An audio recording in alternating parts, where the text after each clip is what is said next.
Now let's cover the wrist snap. I think most pitching coaches will agree that this is the place that needs to be spent the most time on. And that's because we've already said or already have agreed on that wrist snap is what gives you rotation, and rotation is what gives you movement. Movement is what gives you success against the batters.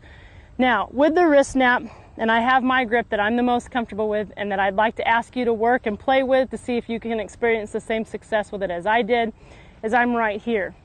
I talked just briefly about it being a doorknob. If I walked up to that doorknob and I was trying to get through that door or walk through that door, I would be turning it and pulling the door open to be able to walk through that door. Now, the thing that I'm going to tell you, notice when I turned it and I'm pulling that ball or pulling the door, I'm not wanting the pulling action. I'm just using the wrist snap of the doorknob to be able to get it. That's a drill that I normally have my girls do, is just stand in front of a door, use the doorknob, and just open it, open it, open it. You'll notice if you take a ball and do this, or you go to a doorknob and do it, once you've maximized your wrist snap as far as it goes, by leading with that pinky coming through, going to that doorknob, leading with that pinky, throwing your thumb to the ground, your arm can only go so far, physically possible. If it goes any farther, I'm dipping with my shoulder. So my wrist snap is leading with my pinky and throwing my thumb to the ground. That's my wrist snap right through there, as if it was a doorknob going right through it.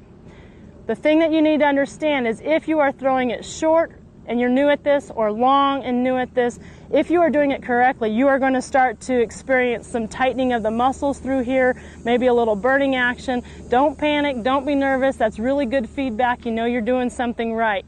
Therefore, on the other hand, if you're feeling anything in your elbow, we're not doing something right. So make sure that once you see this, this is a good area to feel a little tightness. It's the same thing as if you were lifting weights, you're going to experience some fatigue in there.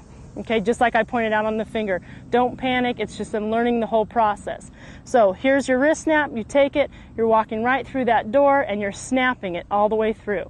Now this is just the wrist snap out in front to show you what it will look like. Later on we'll go back to the location of exactly where it should happen or occur in the pitch to be able to get that rise ball to go through the strike zone.